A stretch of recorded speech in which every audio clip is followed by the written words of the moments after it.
Kayak, gerah banget woy, minjem dong. Kayak akhir-akhir ini tuh kayak ngerasa panas banget gak sih? Sama kayak ngerasa haus gitu juga gak sih?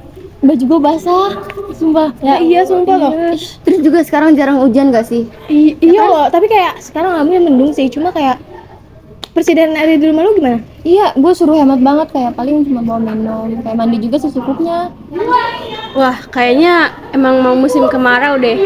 Waduh, kalau sampai bener terjadi gimana ya?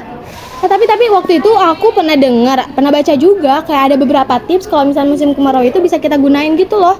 Apa? Tonton videonya sampai habis. Indonesia termasuk negara yang rawan bencana, bahkan dikenal sebagai laboratorium bencana alam. Mengapa demikian? Karena Indonesia terletak secara geografis berada di kawasan Ring of Fire atau cincin api Pasifik dan pertemuan tiga lempeng tektonik dunia. Oleh karena itu, Indonesia termasuk negara rawan dilanda bencana seperti gempa bumi, letusan gunung berapi, hingga tsunami.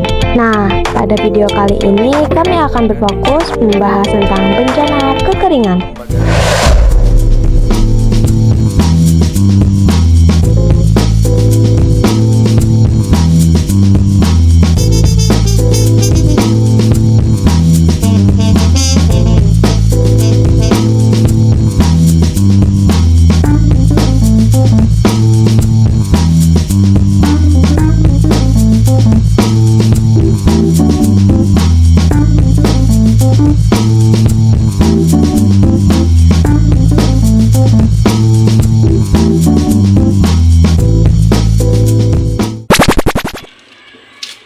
Indonesia merupakan negara tropis yang memiliki dua musim, yakni musim penghujan dan musim kemarau. Biasanya di musim kemarau sering terjadi kekeringan.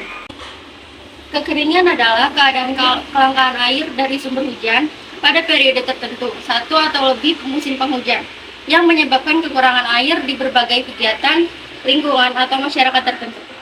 Beberapa bencana kekeringan di Indonesia antara lain pada bulan Agustus tahun 2020, ratusan hektar lahan pertanian di Kabupaten Dompu, Nusa Tenggara Barat mengalami kekeringan yang menyebabkan petani gagal panen.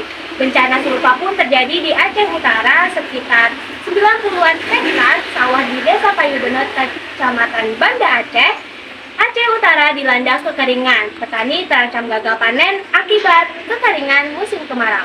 Setiap permasalahan tentu harus memiliki solusi. Dalam geografi, ada yang namanya langkah mitigasi bencana. Mitigasi bencana merupakan serangkaian kegiatan atau upaya strategi kebijakan dan kegiatan lainnya untuk mengurangi risiko bencana.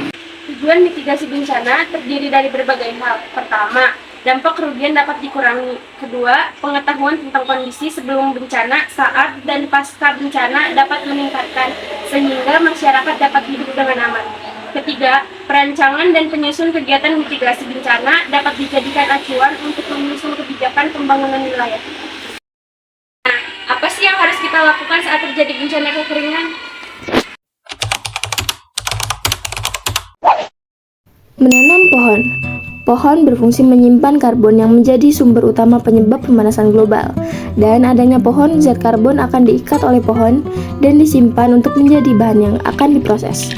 Dalam fotosintesis, menanam pohon menjadi salah satu upaya yang bisa dilakukan masyarakat untuk mencegah kekeringan di musim kemarau karena tanaman bisa memperbaiki iklim mikro melalui proses fotosintesis yang menghasilkan oksigen.